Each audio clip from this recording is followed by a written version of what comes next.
Her Journey to Healing, Reaching Women with a Desperate Cry is an 8-week Zoom seminar in which Kamala and Winston help women to start living their best life by rediscovering the image of God in their life. Kamala, a licensed marriage and family therapist, joins her husband of 16 years, an ordained pastor, to marry the clinical and the spiritual. You will begin living your best life filled with love, joy, and peace. Register at kwministries.net for this life-changing seminar.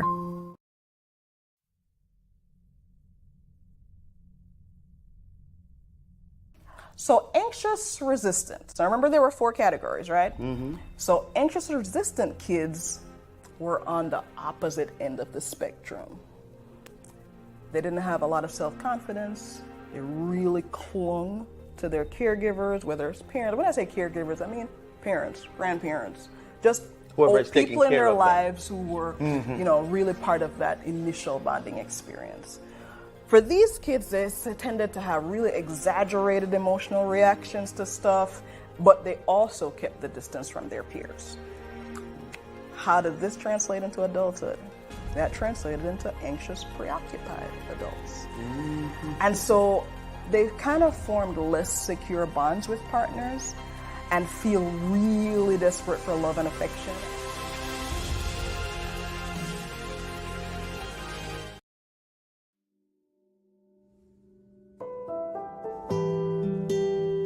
God is patient. God is kind. God is long-suffering. God never fails. God always hopes. God always trusts. God always perseveres. God doesn't envy. God doesn't boast. God doesn't seek his own, but is always seeking what's best for you. God rejoices in the truth. That's right. God doesn't define love. God demonstrates love.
everyone. Thank you so very much for joining us this evening. We are so grateful that you are here. If it's Monday night, You are live with KW. and you are live with us, we are so grateful that you could join us. It is Celebration Thankful Monday. Thankful Monday. What are you celebrating? Well, before I tell them what I'm celebrating, if you are joining us for the first time, we are trying to change the language around Mondays, right? That's right. Mondays are usually that day where we go, oh, it's a Monday. Monday. It's Not around these terrible." parts. But no. Because remember, We're we started out by celebrating. saying it's Monday. Yeah.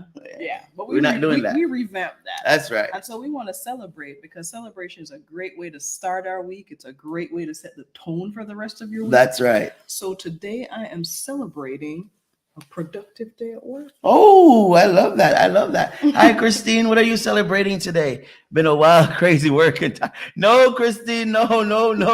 Christine, no. We didn't say how was your Monday. We asked you, what are you celebrating, ma'am? We're reframing. We're reframing the language. I got my brakes fixed. Your brakes yes, fixed. ma'am. Your brakes fixed.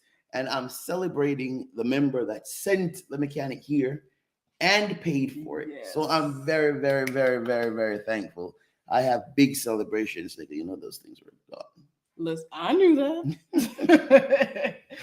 Well, if you're joining us for the first time and you're not quite sure what's going on, Monday Nights with KW is a place for us to have just a really great conversation with some great people. How do we start out? We started out of our own pain, out of our own. I was going to say we've inflicted on each other, but I have inflicted on you some serious You were right pain, the first time, and I'm responsible for me. And out of our I have a language. Out of our desperate cry. yes. And real quick, Christine is celebrating being home with her son. We're celebrating with you, Christine. Out of our own desperate cry, we say other people are going to have desperate cries. So why don't we create an institution that can reach out to people with desperate cries? We partnered with our brain. When our brain combines, we get Anarchy. And she designed our logo. Yes. She did everything and set us up. So that's how we're here. We have books, we have seminars, we have. So let me help you out here as a salesperson for the team. Yes. So I want you to take a quick minute. Guess what? If you navigate away from where you are right now and you go to where I'm telling you, you will find us there too. We're in the store. We are on www.kwministries.net/shop. And in that wonderful shop, you will also be able to continue to interact with us, but you also have the benefit of checking out our stuff. Like my husband just said, we have devotional series, we have books, we have totes, we have mugs, we have digital media, we have all kinds of goodies in there for you. And the price is not too bad. So I encourage you to check it out. We are excited about that. So please, we would love you to. We're excited about our new projects. We have some new projects. Yes. And we okay, do. can you put up our landing page real quick? Or if not, we'll just tell you. But we're working on a devotion from the Gospel of Matthew. Yes, we are.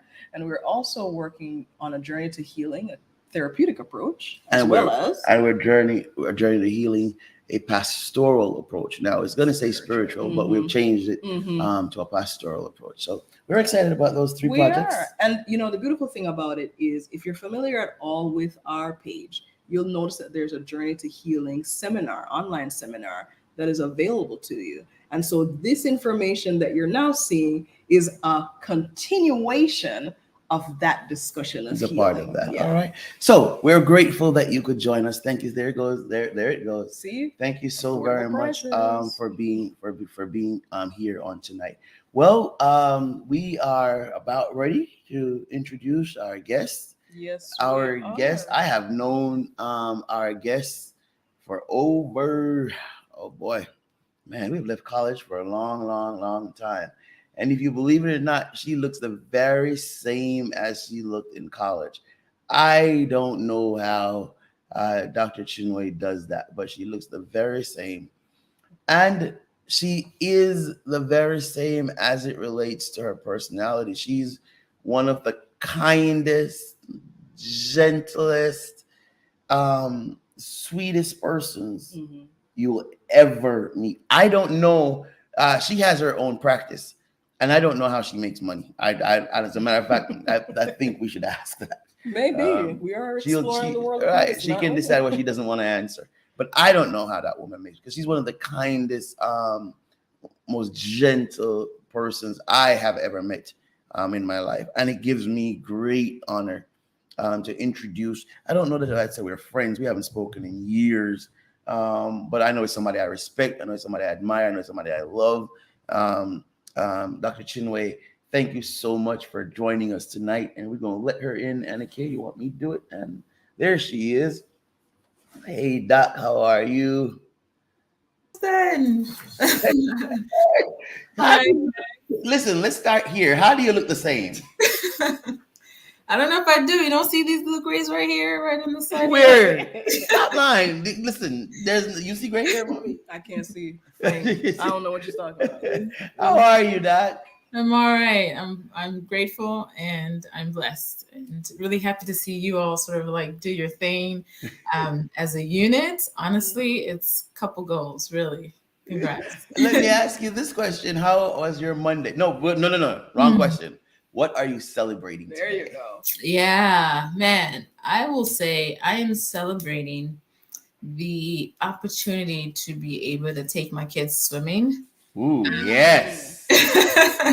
Yes. Because if you were to have asked me whether I could do that maybe 2-3 years ago, it would have been a strong no because of just what my work and my career and my career had taken me. It had really taken me away from being present with my children. And so in my new season of medicine, I am really being, I'm really intentional. Grateful. Yes, I'm being intentional. I'm like, no, I'm going to put my time into the things that matter most to me. And today was one of those days. It was only 30 minutes, but I was like, hey, I got to do it before I got to 7 my time, 8 your time. But I was able to fit it in time for them to have their joy. Yes. Watch them. And then for me to still be here with you all. So I thank God for that. Awesome. And we're grateful for you being here. Yeah. So, I mean, it's an honor. So we've got an audience out there captive waiting. We have people that are going to be watching for months from now. And so we want to dive right in, exploring the world of medicine. But like with most people that we talk to, we never just start with, here's where we are now. We always want to go a little bit back to understand who Dr. Chinwe Efuribe is. I got it. What was your starting point? So talk to us a little bit about just your starting point. Sure thing.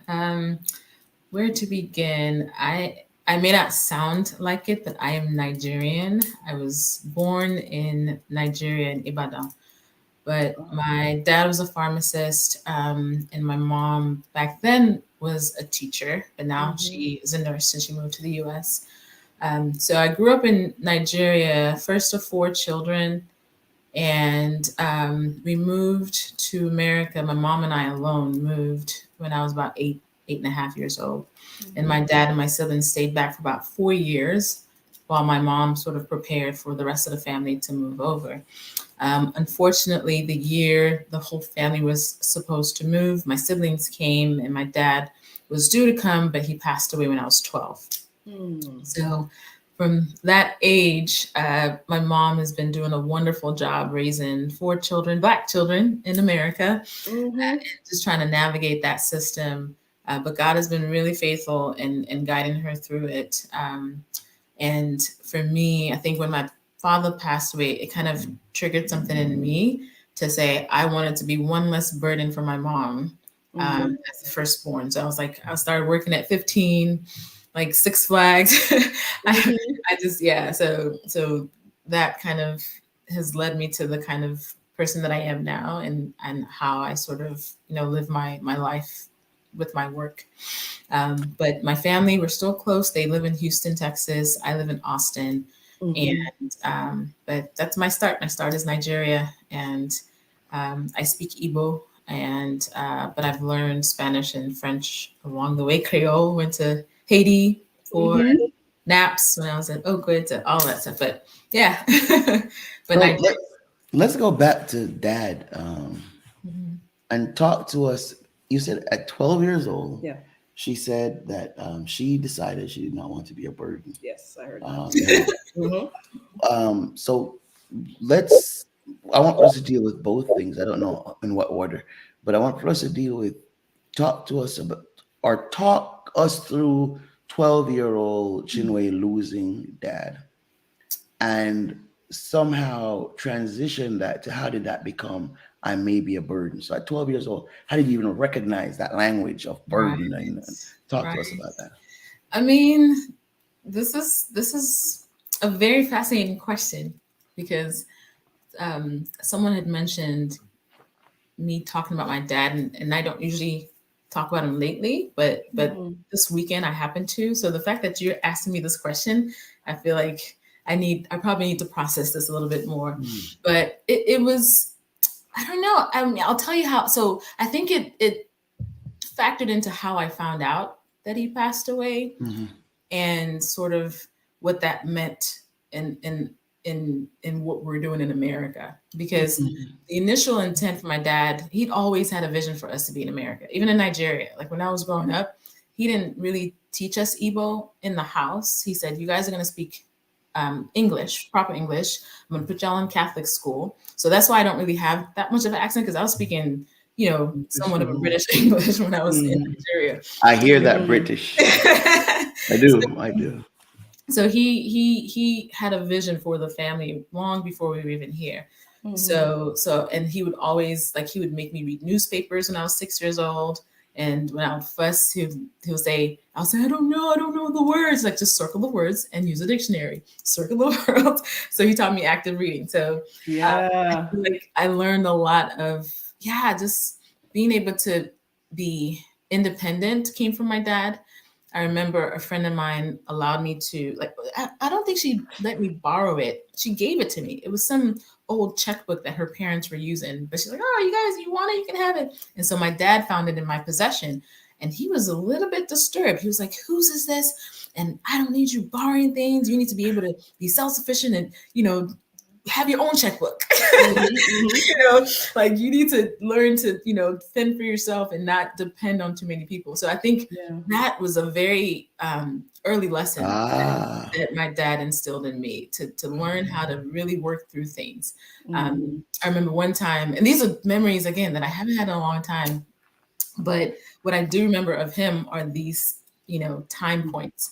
And so one of the last memories I have of him was him waiting. So in Nigeria, when you move from one grade level to another, almost like going from middle school to high school, in Nigeria, we take the entrance exam to go to secondary school. And so I remember taking the entrance exam, and I had finished. I saw my dad waiting for me, by the car. And I came out, I felt like I didn't do well. He was like, you did great. Like, yes. You came out, you did great. So he instilled that sense of self-efficacy. Like, don't worry, you did your best. You did great. And I did, I ended up doing well. So I think that was early on, is like, take care of yourself, take care of yourself. And then, so the way that I found my dad passed away, he was sick, and I didn't really know. All I knew is I came back from school one day, and my aunt was there, and she said, well, your mom had to go back home to go visit your dad. And I said, oh, okay. In my mind, I was like, oh, she'll be back, in no time. But she was there for like 3 months. And this whole time I was praying for 3 months for God to heal my dad this whole time. But I didn't know that by the time she got there, he literally just passed soon after she arrived. So she stayed there, taking care of, preparations for his burial. So I think for me, so she was there, and then, so we just knew she was coming back. When she came back, I was upstairs, and then I saw all these people coming to the house before she had arrived. And I was like, why are all these people coming to the house? Like, she's just coming home. I'm sure she's going to tell us, Dad is doing well. But turns out that I realized, even before anyone came and told me he had passed, I looked through the window, I saw people hugging her. I was like, oh, it looks like he may not have made it. And I think that just kind of devastated me.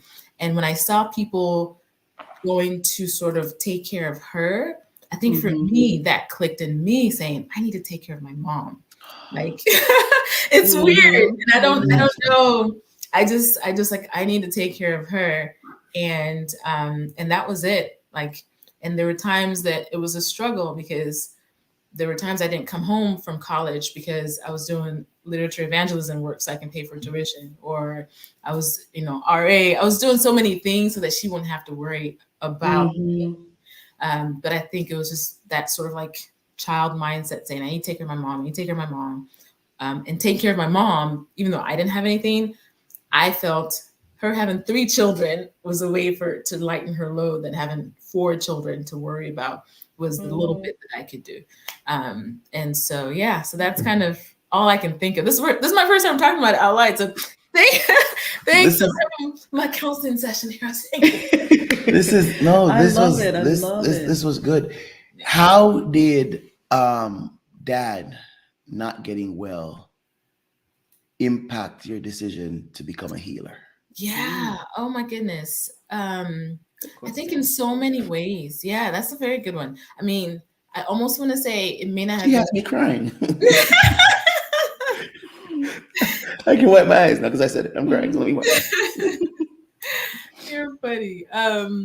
Yeah, I think that's the thing. The conversations I would have with him were always about, what do you want to be when you grow up? Like anytime he talked to me, he was always very forward thinking. That I can say about my father. It was not enough to just do what you're doing right now. He was like, all right, what's next? All right, what's next? I like him. And so I know for a while, and y'all can laugh at this, but I used to tell him I want to be an actress. And he would be like, and he wouldn't get mad. Like Nigerians, like, actress? What is actress? Actress. It could be any immigrant, you know what I'm saying? Yeah, that's right. That's right. And so when I was here, I would watch TV and I saw like Bill Cosby. I was like, he's a doctor. He's on TV. Maybe I could be the doctor that's on TV, right? Yeah. And so, but he was very gentle in his redirection. I will always remember that. He never was aggressive. He never made me feel little. He just said, I'm glad you want to be an actress. I told him, I was like, I want to be a doctor/actress. That's what I told him, doctor/actress.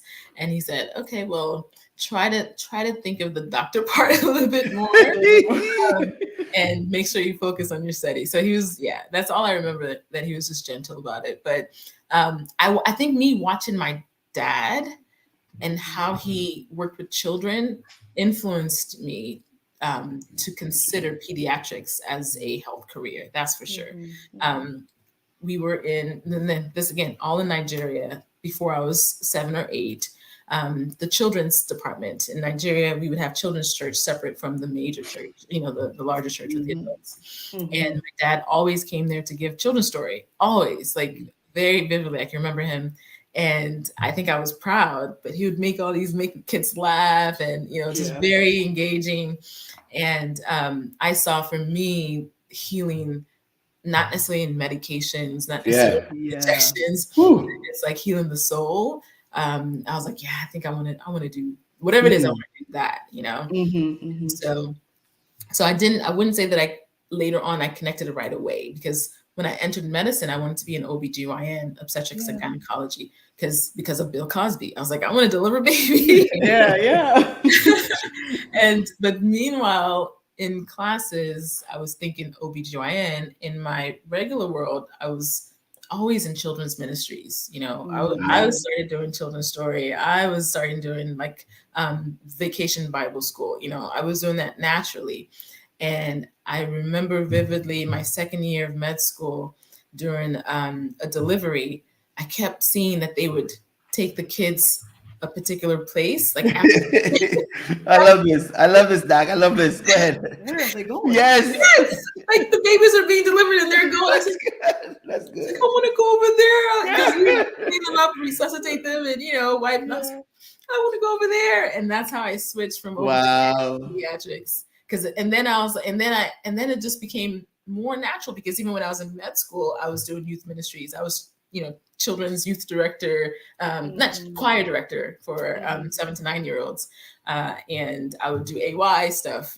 So I was like, I think I just need to start to blend my worlds, and this is kind of like we're talking about like the world of medicine. I realized that for me to be grounded, I need to not like have isolated parts of me. I need to find a way to kind of blend them together. And so that's, what not just had me go into pediatrics, but also led me to adolescent medicine. So I did a fellowship to learn how to work with youth and young adults up to the age of 25.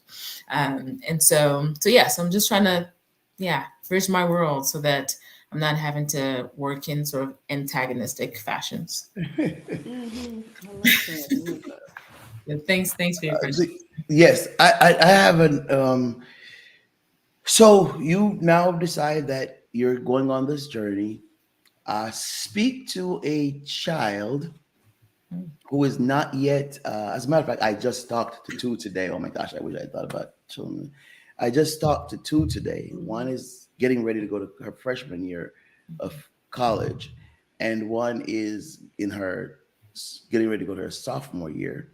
And my daughter wants to become a gastroenterologist. I love it. So, right. So talk to them about your journey, high school, your journey, college, the importance of what, the importance of when, how, where. Could you have a conversation with them? Sure thing.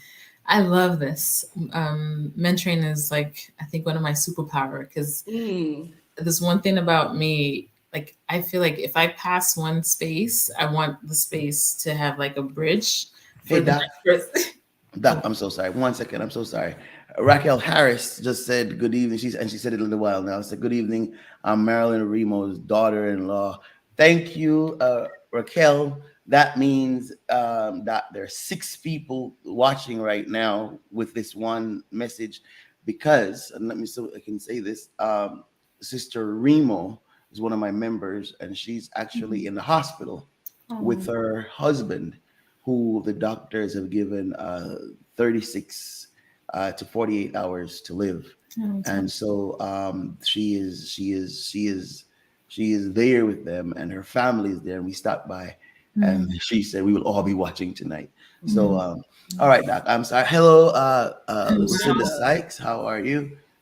Thanks for coming in. All right, Doc. So you're talking to, you're mentoring some young kids now that want to be where you are. Yeah, sure thing.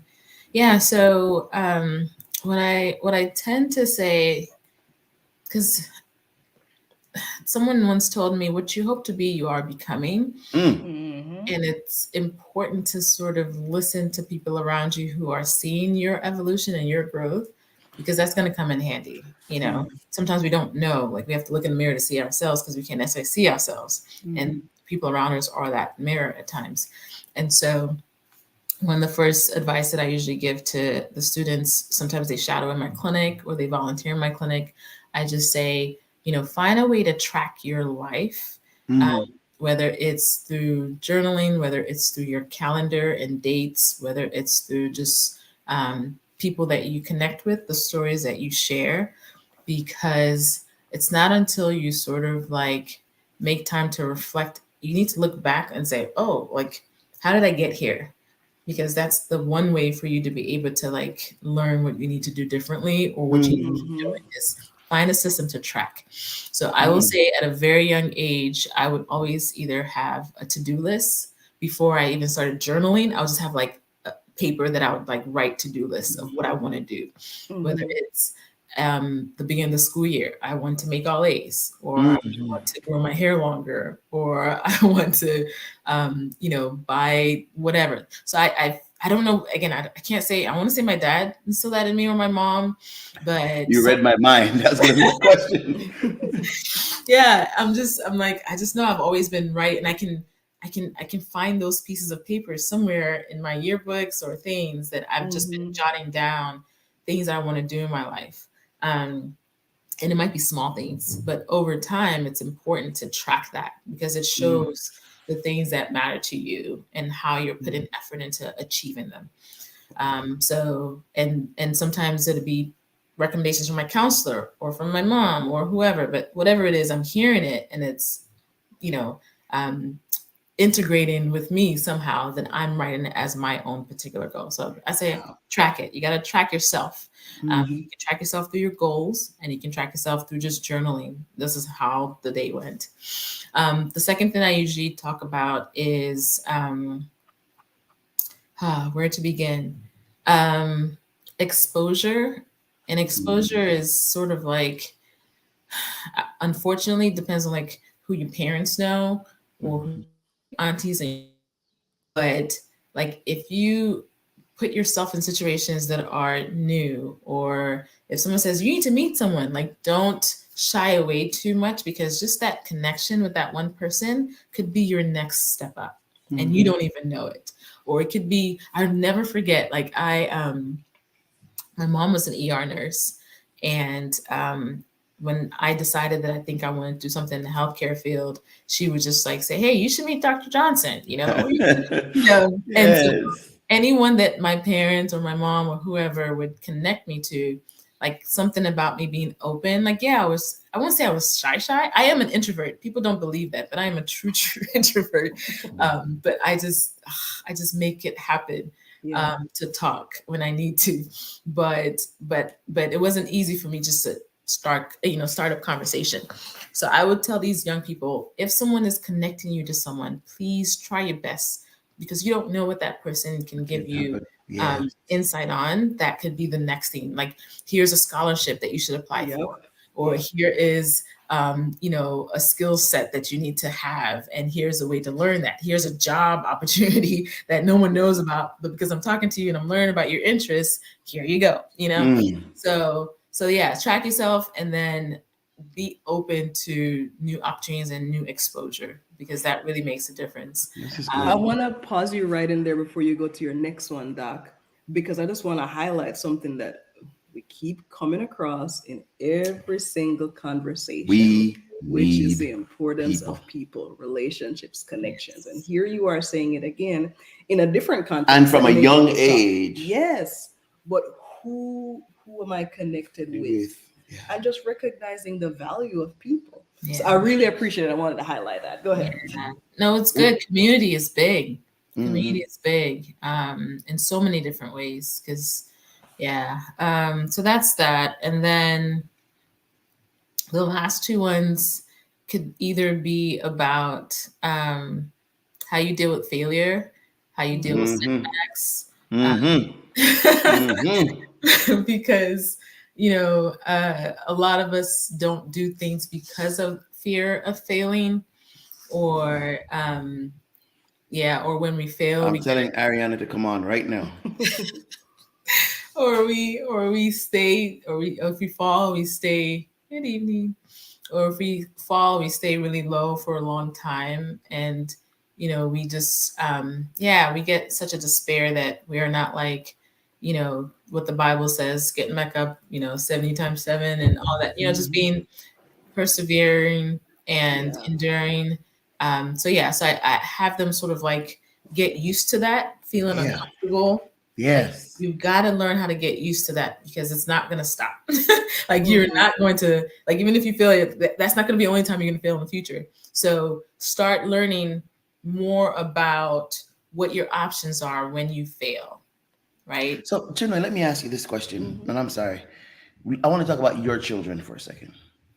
How have you balanced that? So, for example, with our children, we have not successfully allowed them to fail, which I know is not good, because when they do fail, it's going to be devastating. So, and I think my daughter's biggest failure is she has Crohn's. So, so that would have taught her some stuff. But how do you intentionally balance that Using opportunities of failure for Failure. growth. Yeah, talk to us about that, because I Without love encouraging. without encouraging failure. Right. How do you then use when failure happens as opportunities for growth? How? Yeah. I mean, it's a very balanced approach. Well, it requires a balanced approach Right. to allow for we call it a progressive autonomy, because there is that sense of, oh, you're a young person, you don't really know, so I'm going to kind of give you the sight of like what you need to do, and here you should do this because I've been there, and I know if you do this, that, you know, like that kind of like planning their whole activity or daily activities of living. Give us, Lord. Yeah. I mean, it's amazing when you have, you know, two sort of like gung-ho and proactive parents. That's awesome. But it's like, are you giving them opportunities to make decisions that you might not necessarily agree with, but allows them to sort of like test the waters within your scaffold of safety, right? We don't want them making decisions on things that will be life or death, but it's like, okay, if it's not going to kill them, you know, to what extent do we recognize that it may not necessarily be the best decision at this point, but the fact that they're the ones making that decision, we are there to kind of like catch them gently. Not to say I told you so, but to catch them gently and say, so what did you learn from that? Right? Or what do we need to think a little bit more the next time you are at this crossroad to make a decision like that?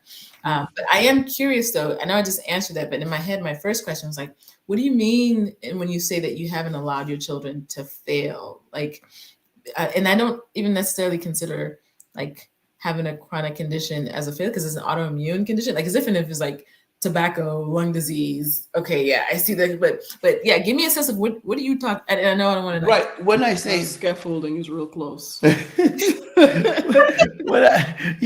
I say, for example, Crohn's is a failure, it's not from the perspective that she did something wrong, but is from the perspective that she sees herself as not whole. Gotcha. You see what I'm saying? And for her, everything has to be whole. So, for example, she plays the piano, but oh boy, she's here. See, she's there. That's what she said. She said, "I failed at health." Oh, right. You joining. So you get it? Okay. So she plays the piano, but she doesn't play creatively. You put a paper in front of her and it's going to be a masterpiece. You tell her to go play by ear and it's going to be trying to remember what's on the paper, trying to see exactly how that would be written out, because it has to be perfect. So she's missing opportunities because of fear of failure, which is our fault, because you weren't going to fall. You weren't going to scratch your knees. No, seriously, you weren't going to scratch your knees. You weren't going to fall off the bed. Somebody's going to be there. And then it's three of us. It's not just us two. She has an aunt in the house. Aww. And so somebody's always there diving.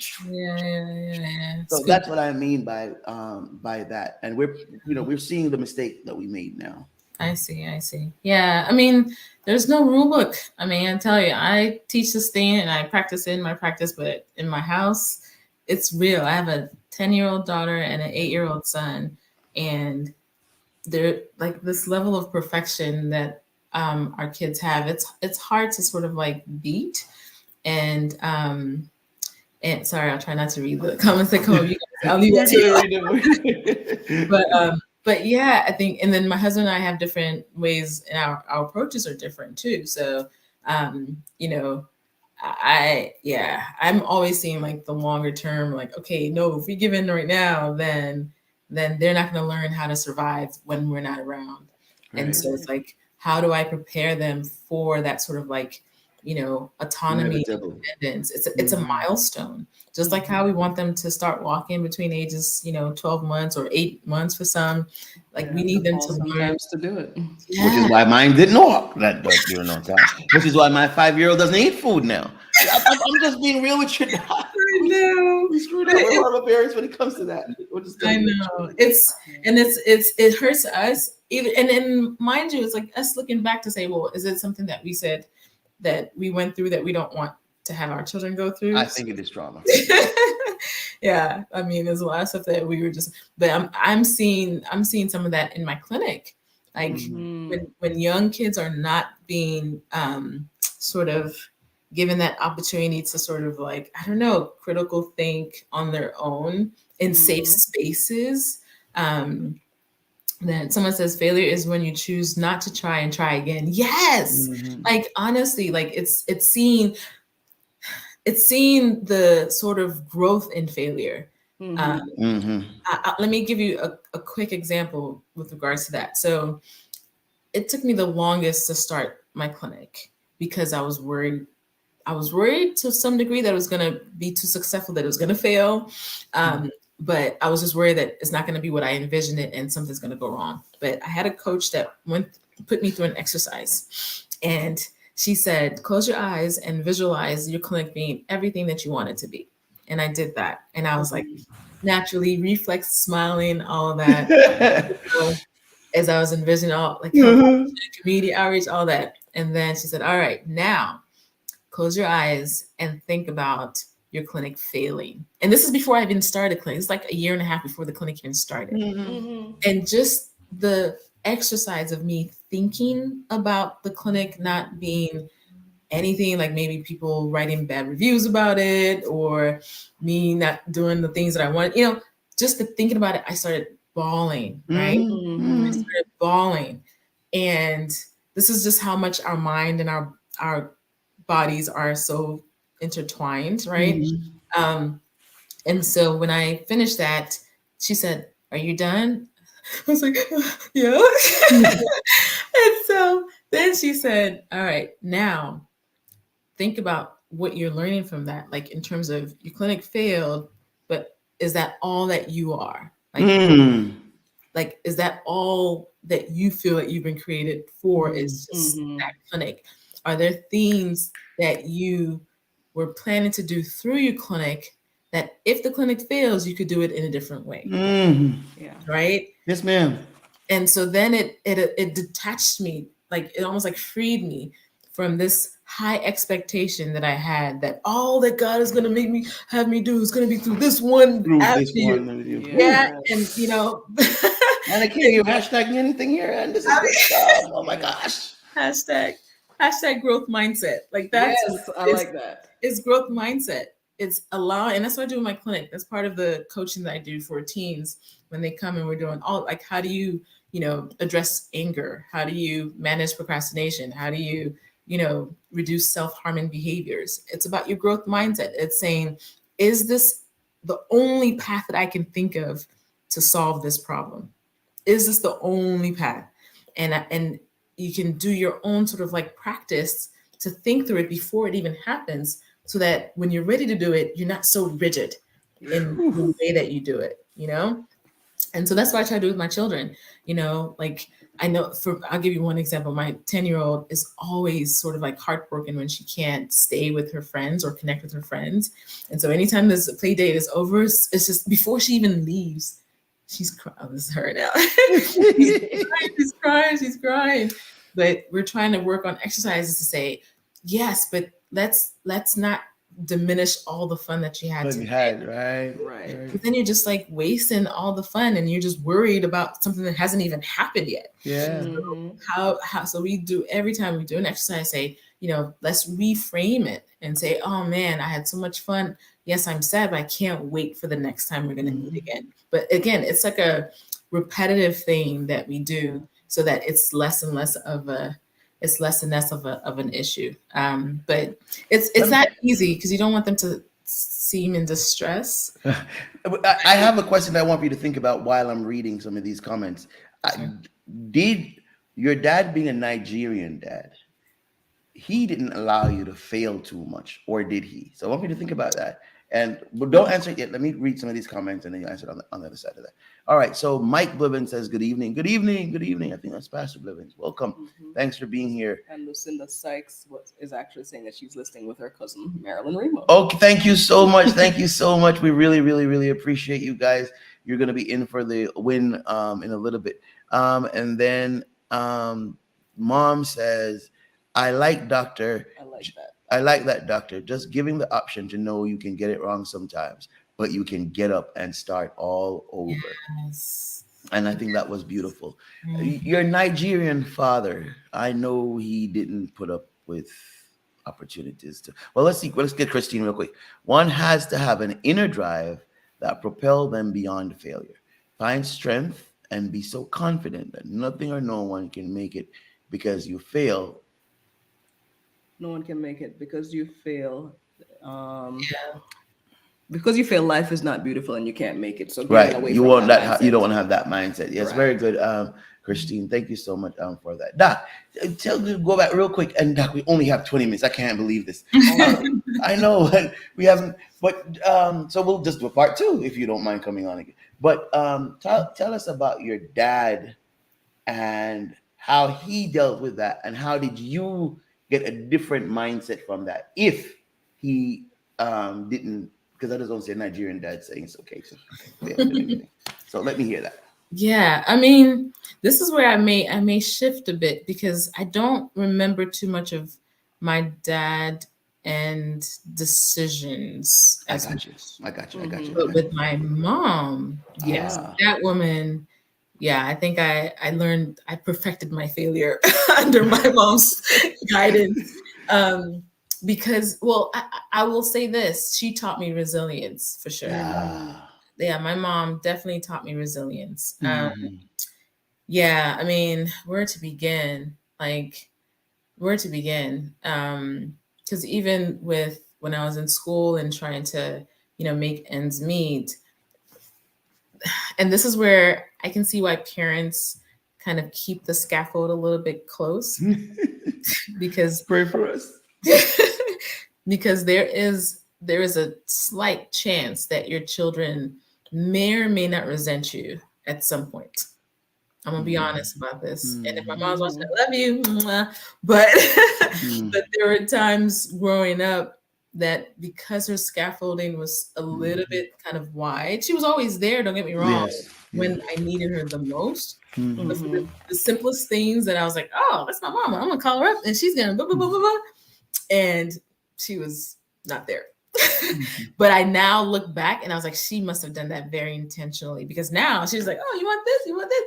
But I recognize her intention. Preparing you. Yeah. She was very good. Like that, Yeah. I'm indebted to my mom Mm. for my survival skills, to be Mm. honest. So that's why I'll say yes, it's a fine line to balance that level of because I'll give you a prime example. And if she's watching this, sorry, mom, but when I was at Oakwood, I remember so I had gotten a scholarship and I was about to be an RA in my sophomore year. And I needed some books. And so I think they were about $300 or something or whatever. So I had called her to get money for books for school. And it's not like she's struggling. Like she was an emergency medicine nurse, so I knew she could afford $300 for books. But she literally said, I can't do that right now. She's like, I can't do that right now. Yeah, I got this. And mind you, she may, because she had other 3 kids too. But this is my sort of like Your perception. yeah, then. this is my perception. I was like, she should be able to, but maybe she couldn't. But there were so many different instances where like my brother graduated and he went off, and when I reached out for her, she also, would say, oh, I don't have that, or my sister. So I was like, wait a minute, you have less people in the house and you still don't have? That's when I was like, wait a minute. There's a pattern, there's a thread here that I see. But now that I realize, because now, she's just like, I just love her. She's saved me in so many ways. Even with my clinic, she saved me. So, but looking back, now I recognize that if she had just given me everything that I had asked for, then I wouldn't have been as creative, I think, as I am now. Right. Surviving. Like I really thank God for my ability to adapt. Like I have so my value statement, there are things that I see myself as, and one of them is I'm adaptable.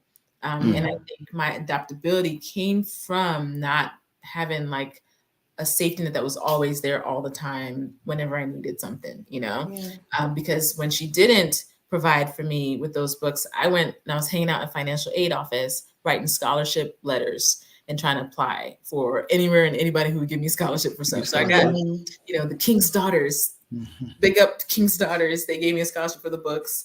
And then later on, I just, again, LE work, all kids think their parents So, Doc, we only have 15 minutes. You get to Oakwood, and so let's go back real quick. I'm so sorry. So one, your message to Ari is journal. Keep track of your life.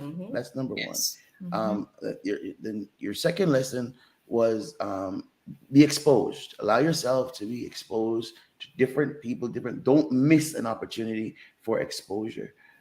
Then your third lesson, and Ari, this is when I text you and told you to come on right now, is allow yourself to grow from failure. Do not be afraid of failure, but allow yourself to grow from failure. Was there a fourth one?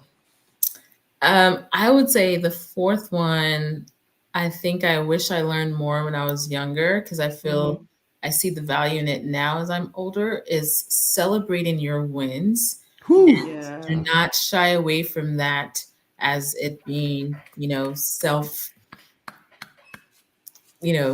what's the word? Oh boy, Chinwe, we're not gonna get to the next part tonight because we're digging into we're going into that. That's actually another hashtag. Yeah, that's celebrate your wins. Celebrate your wins. You celebrate your own wins. Your own wins. Yes, ma'am. Then you have these people who are so talented and so gifted, and in their attempts to stay humble, and just that, the aspect of humility, you're just diminishing any good thing that you do, because it's like, oh, I can't focus on that. I need to see where I'm in deficit. And so again, balanced approach, I think, is very important. And so in my later life, I'm really trying my best to really think about, man, I'm really good at this.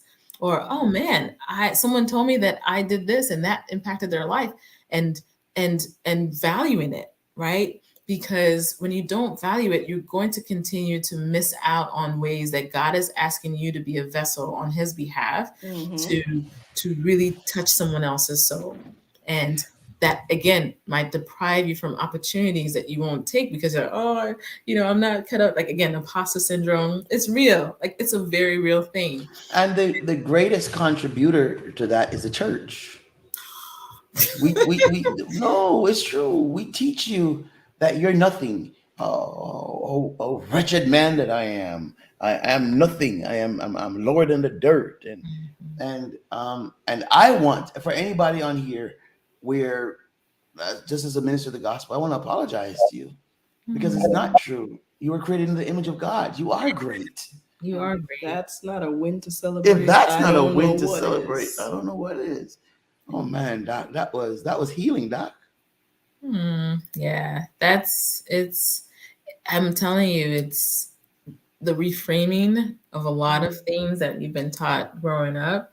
Not losing its substance, not losing it, but really trying to see it in a way that allows us to really step up to God's potential for our lives. I think it's key, and it's a missing component that I feel like a lot of us have missed out on. All they had to say was, do not say you're better than somebody else. That's all they had to say. Yeah. That was it. Don't say you're better than somebody else. That's it. Yeah. Share light. Share light. Share light. And make the light open up for someone else. Because that's another mindset too. Because like if you're thinking, oh, I shouldn't do it, so you see somebody else doing it, then you're like, so you're not going to support them. You're not going to really, and then we don't support ourselves as a community because it's just all this competition. But it's like, exactly. No, like if we're really seeing how this movement won't move any further without us really coming together in each of our strengths. We all have our own strengths, but it's a matter of really, asking God to guide you in it. Yes, stay humble in it, but humble with like God's strength and yeah. Humble meaning I'm not better than someone else. Yeah. Not that I'm not good. Yeah. Just that I'm not better. that I'm not competing against somebody else. I don't find my value. Something you talked about earlier. If the clinic doesn't go the way you want it to, is that what defines you? No, this is not what defines me, but daggone it, I'm good at it. Yes. And that's a win, and I'm going to celebrate that win. Yes. Yes. Sonia Phillips, Elder Sonia Phillips has commented, and she says, young people must both value their victories and pay it forward by helping other young people obtain their goals. Yes. Failure builds character and prepares young people for life in general. There you go, condemning me again. I need help. Doc, talk to us about. We're growing from that. We're growing. Okay. Are we doing better? Yes. No, think about it. Yes. We're literally in this moment. Okay, this moment. Okay, in this moment. Mindset. See, you've helped us. You've helped us already. Okay, there we go. We're growing from that. Yeah. All right, so we're going to start tomorrow. Doc, question. You're in college. You're in college. You're and you've been known that you're going into medicine. How are you approaching college? What is talk to our young people, Doc, about growth mindset, about the importance of not just settling. Chinwe, I never heard of you ever going to a party. I never heard of you being involved in anything you're not supposed to be involved in on campus. You went on mission trips. You were. Talk to us about it. I got it. How do we stay focused? How do we stay focused at that age? Yeah. I mean, college, again, I'm not perfect. And so it's not to say. Okay, Chinwe, let's be clear. Chinwe, let's be clear. You were perfect. Okay? So remember that celebrating that win that we just talked about? You were perfect. Okay? All right. In God's eye, by God's grace. Now take it from there. Yeah, I think high school, I got all that stuff out of my system in high school. But yeah, no, in college, I think the one thing that kind of kept me out of trouble was back to community, like who my peer associations were. Made a huge difference. So, and I can name a handful of them even now that we're still close. So if I see, I was like, oh my goodness, like even my college roommate, I still talk to her every Sunday. So Stacy.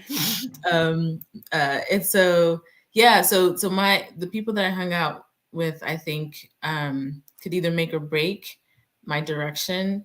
And I tried my best to just be wary of associates that didn't fit my soul.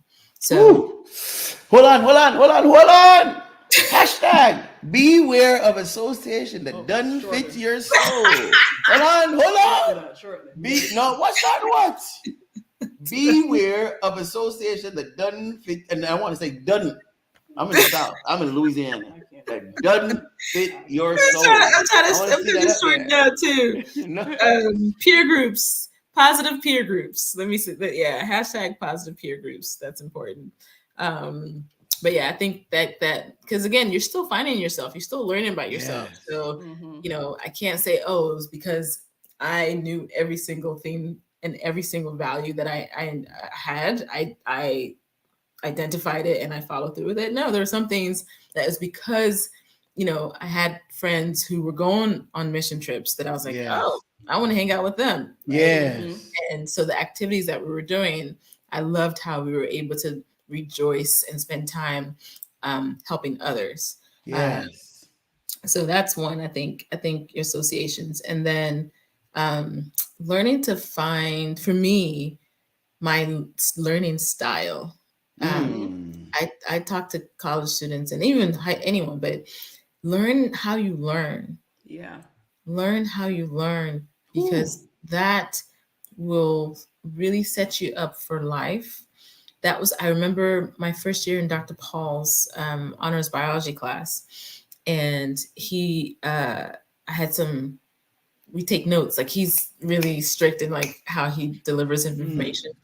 And I remember there was another student that was sharing their notes with me, and I saw that they created outlines, like the simplest thing as creating an outline. I never knew what that was. I never knew about that. Even in high school, I just kind of like wrote. I had, maybe post-its or postcards or note cards and things. But the idea of having outlines now, I think like that. I think in I think in tab 1 and smaller tab. So learn, and then I also learned that I'm a visual learner. That I couldn't be in a classroom and just hear lectures. Like it'd just be in here and it'd go out the other way, and I wouldn't have any idea what to do. Dr. Paul, yes. I wouldn't have any idea of, what to do with that information. But if I drew it, that's why I loved chemistry. I loved organic chemistry. I loved biochemistry because they were very visual classes. You saw the molecules, you saw, the metabolism. And I was like, oh, this is how I learn. So I think when you're in college, find out what your learning style is. And some people have more than one. So it's not just one way, but just know the ones that don't work for you so that when you're there, you're not just trying to just do what other people are doing. If it doesn't work for you, it doesn't work for you, and be okay with that. And I also don't do cramming overnight. Stacey will tell you about that. They try to study at like midnight, and I was just like, y'all, this is not healthy. I can't do this. So I wasn't one of those folks that was able to cram. But yeah, so peer groups and learning your learning style, I think is important. And then back to like being able to sort of plan ahead. So knowing time management is very important. And that's another lifelong skill that will really do you well, because now I'm learning time is money. And if you don't budget your time, you're going to lose a lot of money. So so I think for me, that was helpful. That was helpful because it allowed me to sort of like learn how to use a planner. We didn't have phones back then. Now y'all have like all these like iPhones and tablets and all that. It was just paper and, calendar and your like binder, your notebook, trapezoid or trapper keepers. Yes, ma'am. Yes, ma'am. Yeah, the good old days.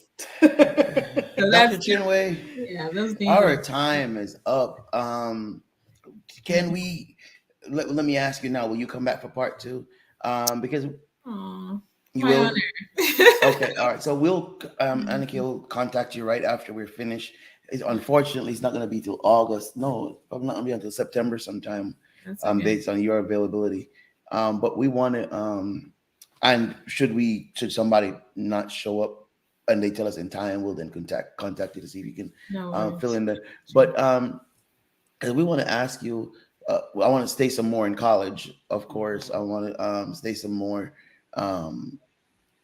Then want to talk about MCAT, how you prepare for that. I want to go to med school. I want to talk about the different, and then we want to talk about, then we come into medicine and versus research. Because one of my big things that I want to talk with you about is why aren't we finding a cure for Crohn's instead of just medicating it? So, we're going to argue there.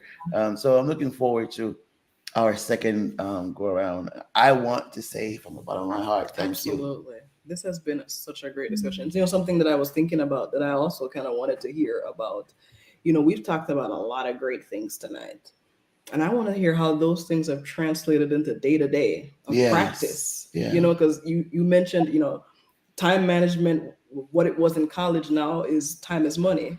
And so it's the same lesson, different stage. Right. Wow. And so there's so many things that are like that in what we learned in early life. How does that translate over in your experience? That's what I'm curious about. All right, let's see. Don't go anywhere, Doc. And once we're finished here, please still don't leave so we can just chat a little bit in the back. And okay, who won our gift tonight? And what's our gift? I think it's $25. To our store, I'm not sure. But who won our gift tonight? We are going to spin our wheel. And guys, those of you've been just chit-chatting, and that is how you get in the runnings for a win tonight. So let's see who we've got. Coming down to it. Elder Phillips, you are our winner. What you want to do is head right over to www.kwministries.net/claim your prize. Should be at the bottom of your screen shortly. And just fill out your information and we will send you instructions. Dr. Chinwe, have you written a children's book or anything? I have not. Okay.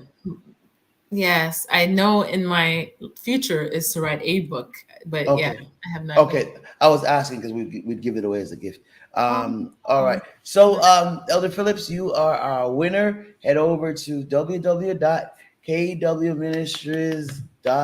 It's gone off the Net screen. / claim your prize. And fill out that, and then we're going to get you. Well, you just go and claim your prize, and I'll just bring it to you. We won't have to spend on the stamp. There we go. I'll just bring it to you at church. Chinwe, thanks. I'm sorry. I'm so sorry, Dr. Chinwe. it's thanks. okay. We're friends. Thanks. We're good. Thanks. No, we're not friends. We haven't talked to you. You're someone that I admire, and I like it that way. I'm fine. I promise you. Just admiring, respecting, and loving, and watching that you're the very same kind person that you were. And that's for me. I congratulate your success. I'm happy for you. I'm cheering for you. But the greatest thing for me about you, Chinwe, is that you're the same sweet. And you too, man. Person. No, I'm not. No. Yeah, I'm still energetic, but that's you're so sweet. He was all and over you're so campus. awesome. And you've never changed. All that. Thank you. Yeah.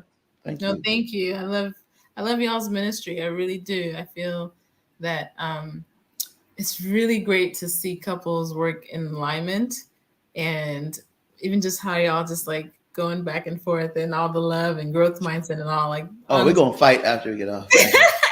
But that's the beauty of it. It's like, hey, how can we sort of like work this life journey together. But also pulling from each of y'all's strengths too. So I love y'all's shining lights together. So praise God for your ministry, and thank you for this honor. I appreciate it. We'll see you soon, Annika, as soon as we can. Kamala, if it's Monday night, you are live with KW. Peace.